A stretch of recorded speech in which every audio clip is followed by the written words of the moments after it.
ঠিক আছে।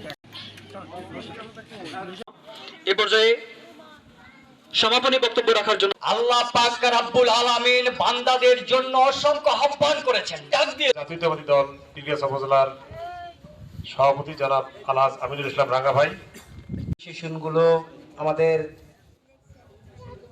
খায়রুল ভাই দিয়েছেন, জিল্লুর ভাই দিয়েছেন। কিন্তু ওই মানুষটার কাছে, যে মানুষটা একটা ছাগল বিক্রি করে এসে একটা মেম্বারকে বা কোনো রাজনৈতিক নেতাকে বা একজন চেয়ারম্যানকে যদি 2000 টাকা দেয়, ওই লোকটা দীর্ঘশ্বাস লাগবে না?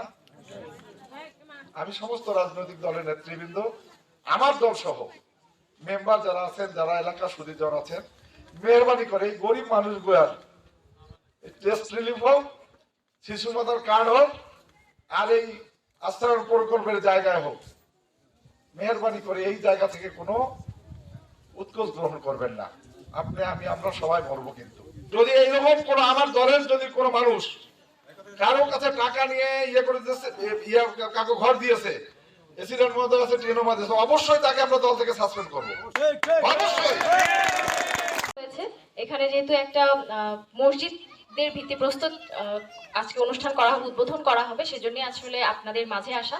এর আগেও অনেকবার আসা হয়েছে, তো আমি একেবারে ফর্মালিটিস এর মধ্যে আর যাচ্ছি না। আজকের অনুষ্ঠানে আমরা জানি আপনাদের সব জন্য, আপনারা এখানে সবাই একসাথে বসবাস করছেন, আরো কিছু বৌদ্ধ মিলে আপনারা সবাই একসাথে ভালোবাসা সম্প্রীতি বজায় রেখে। মসজিদ আল্লাহ তাআলার ঘর, মহান আল্লাহর ঘর। আমরা যারা মুসলিম প্র্যাকটিস করি, আমরা যারা ইসলাম ধর্মের অনুসারী, আমাদের নামাজ যে বলেছি তোমাদের আপনারা জানেন যে নামাজ বেহেশতের চাবি। সেই নামাজ পড়ার স্থান হচ্ছে মসজিদ।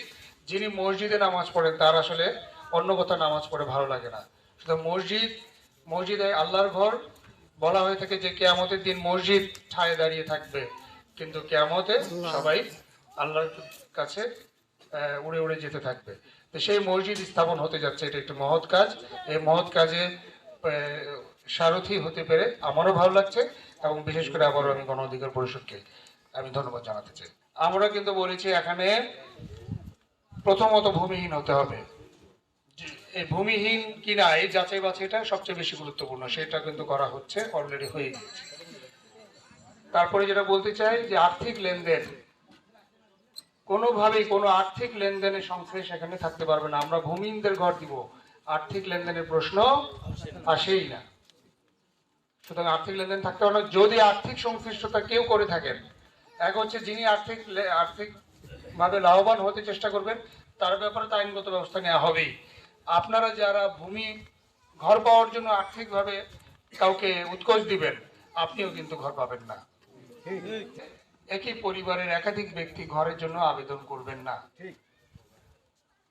দয়া করে। হ্যাঁ, আমরা তিন ভাই বোনই আবেদন করলাম, একটু আরেকজনের জন্য ভাবতে হবে। আরেকজনের জন্য যদি না ভাবি, স্বার্থপরের মতো কাজ হবে।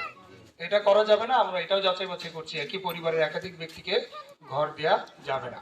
এ ভাই মোবাইল একটু পিছিয়ে আসেন।